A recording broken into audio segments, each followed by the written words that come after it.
Happy Halloween. Leave now while you still can. Leave now before Master finds you.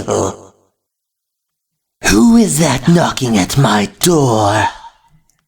Who is that knocking at my door? Who is that knocking at my door?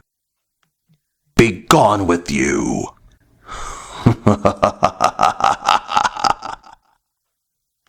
Hello everyone, in this video I'm covering Dracula A.D. 1972.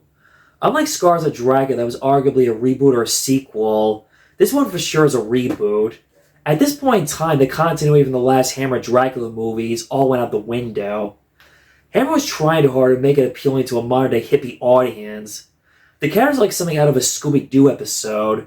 Hammer was trying hard to keep up with the modern times and what was popular and big at the time in the early 1970s. Hammer was way behind with the times, and it was too late for them to try to satisfy the modern-day audiences of the 1970s. It was interesting what Hammer was trying to attempt and do, but my expectations were not impressed or not satisfied from watching this movie. It's not a horrible movie. It's not consistent with me like the last Hammer Dracula movies. This was Hammer's message to the modern young audience, showing them, hey kids, look, we can be hip too. Let's get it on and jiggy with it. It's also a weird, odd concept. Dracula in the modern-day 1970s. It's out of this movie has less gothic atmosphere, like in the last Hammer Dracula movies. And for the record, there's no character named Paul in this movie, unlike the last Hammer Dracula movies. I guess Hammer finally got tired of the name Paul and realized, nah, we used that name too many times, let's use different names for this movie instead. The Van Helsing granddaughter, Jessica Helsing, played by Stephanie Beacham, had potential but was wasted. Her acting is not bad, she's just not a well-written character. I read that originally that she was supposed to be Van Helsing's daughter, but it was changed. Because of Peter Cushing's tragedy in his life around this time of losing his wife, apparently that event aged him fast, and that's why they rewrote her being the granddaughter instead of the daughter. The moments with her and her grandfather are okay. They're nice, sweet, touching moments. Again, there is potential, I just wish it was written better. I'm guessing her parents are dead, and I guess her grandfather raised her like a daughter, I'm assuming. In a way, Lawerence Helsing was more like a father to Jessica than a grandfather. The movie goes from an opening scene of Dracula versus Van Helsing in 1872, then it cuts to 100 years later, modern in 1972, to a party of hippies, dancing, sex, and a cameo from the famous British band Stoneground. I'll admit, I never heard of this group before, I apologize. I'm very funny with music. My first impression when watching this movie was, were they trying to mock the Beatles? But little did I know that this was a real band group at that time. You ask yourself, what am I watching? Is this a Dracula movie or some other different kind of movie? Did Hammer interfere with the writers, directors, producers, force them to make it modernized? But that's not the case right here. They really wanted to go in this direction. The party scene feels like something out of a different kind of movie, like a sex teen comedy instead of Dracula.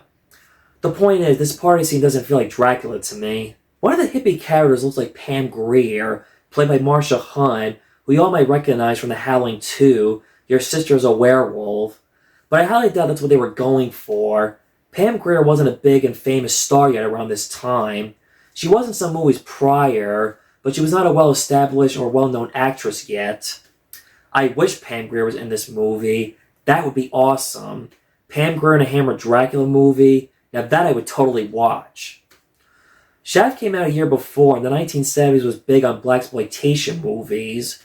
Then again, the 70s was big on exploitation movies, with a variety of exploitation subgenre movies.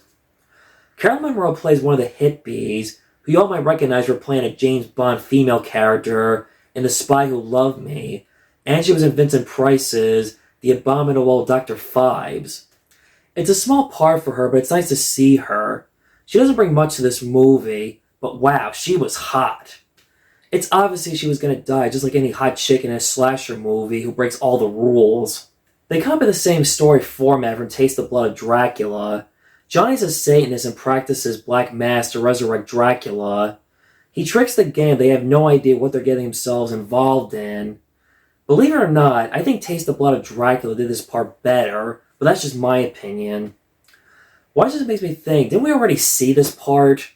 But I guess Hammer figured, let's make it a hippie version of a satanic cult ritual. Basically, the satanic cult ritual was a poor man's version from Taste the Blood of Dracula. When Dracula's brought back, of course, as usual, like in the last resurrection scenes in the last movies, Dracula does not thank Johnny. Gee, what a bastard. Why bother bringing back Dracula if he does not thank the satanic cult for bringing him back to life? Johnny's last name is Alucard, Dracula spelled backwards. Didn't we already see that already in Son of Dracula? But just like Son of Dracula, Alucard's Dracula spelled backwards fake identity fails when someone figures out and makes the connection. It's like if Jason Bourne or James Bond spelled their name backwards and their fake identity cover-ups would be exposed too fast.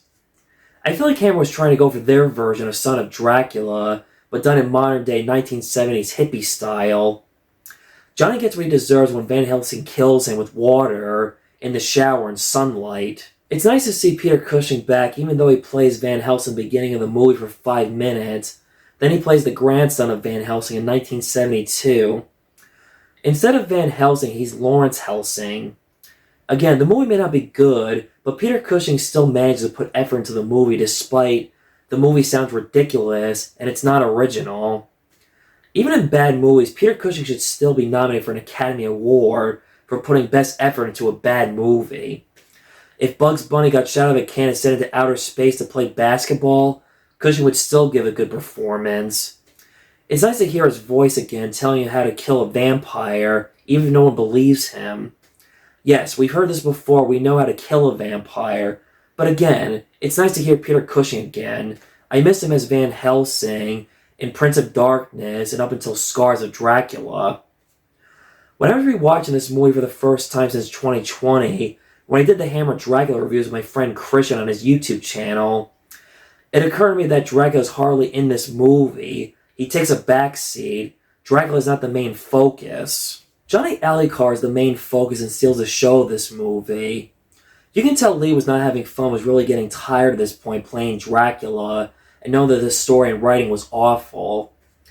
As I said in these past videos on Christopher Lee getting burnt out playing Dracula in the later Hammer Dracula sequels, I read that he applauded this script coming from someone who hated being typecast and got tired of playing Dracula so many times.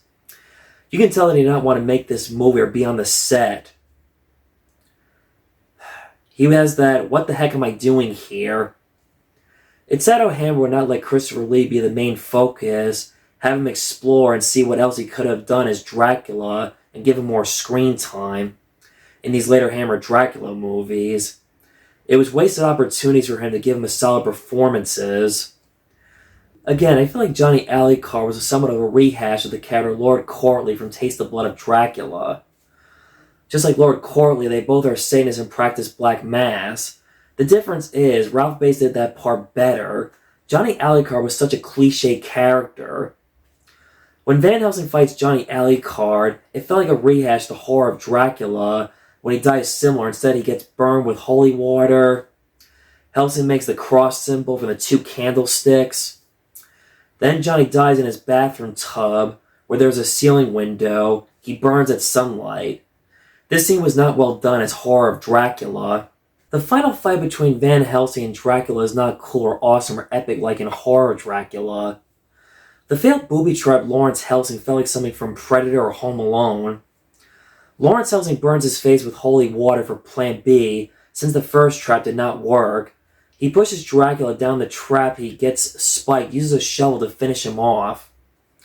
It's hard to take the final showdown seriously with the funk music is playing in the background. It's no James Bernard score, not even close. The funk music sounds like something that should have been used from the beginning of the movie with the hippies at the party dancing.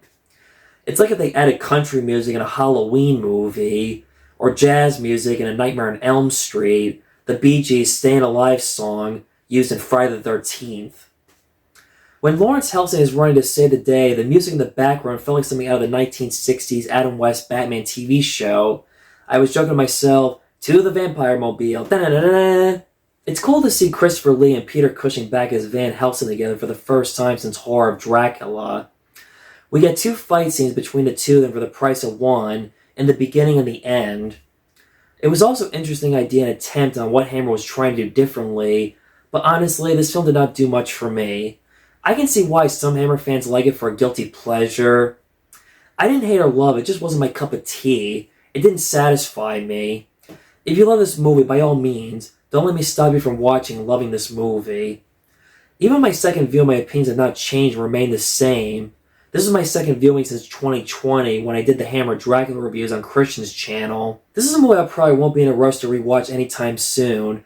Maybe I'll rewatch in the year 2072 if I ever live that long for its 100th anniversary. That's it for today's video. Tomorrow's video, The Satanic Rites of Dracula. See you soon.